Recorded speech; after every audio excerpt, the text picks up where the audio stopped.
আপোষ না সংগ্রাম, এই দালালি না রাজপথ, এই দিয়েছি তো রক্ত, এই দিয়েছি তো রক্ত। দশ দফা দাবি মানতে হবে, মানতে হবে, আমাদের 10 দফা দাবি। আচ্ছা, দফা 1, 44তম বিসিএসে চূড়ান্ত ফলাফল সংশোধন করে পুনরায় রেজাল্ট প্রকাশ করতে হবে।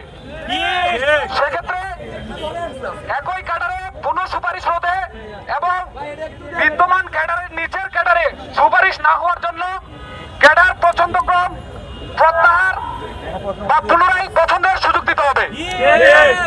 দফা 2, 44তম বিসিএস থেকে চূড়ান্ত ফলাফলের সাথে লিখিত ও মৌখিক পরীক্ষার নম্বর প্রকাশ করতে হবে এবং 47তম বিসিএস থেকে প্রিলিমিনারি পরীক্ষার ফলাফলের সময় নম্বর প্রকাশ করতে হবে।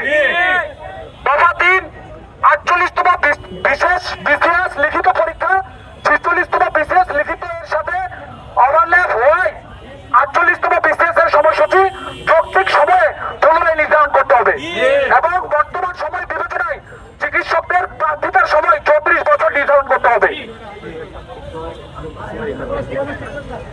দফা 4, 45তম বিসিএস এর লিখিত পরীক্ষার খাতা পুনঃ নিরীক্ষার সুযোগ দিতে হবে, যা পরবর্তী বিসিএস এও প্রযোজ্য এবং 45তম বিসিএস থেকে মৌখিক পরীক্ষার নম্বর 100 করতে হবে। দফা 5, নন ক্যাডার বিধি 2023 সংশোধন অথবা প্রয়োজন সাপেক্ষে বাতিল করে বিসিএস মৌখিক পরীক্ষায় উত্তীর্ণ সকলের চাকরির বন্দোবস্ত করতে হবে। দফা 6, কমিশন নিয়োগে নিরপেক্ষতা ও স্বচ্ছতা নিশ্চয়তায় বিশেষজ্ঞ মহলের পরামর্শে প্রয়োজনীয় পদক্ষেপ গ্রহণ করতে হবে। দফা 7, ভেরিফিকেশনের হয়রানি লাঘবের ব্যবস্থা করতে হবে। ফৌজদারি মামলা ও রাষ্ট্রদ্রোহিতায় দণ্ডিত সুস্পষ্ট অভিযোগ ব্যতীত চূড়ান্ত সুপারিশপ্রাপ্ত কোন প্রার্থীর গেজেট আটকানো যাবে না।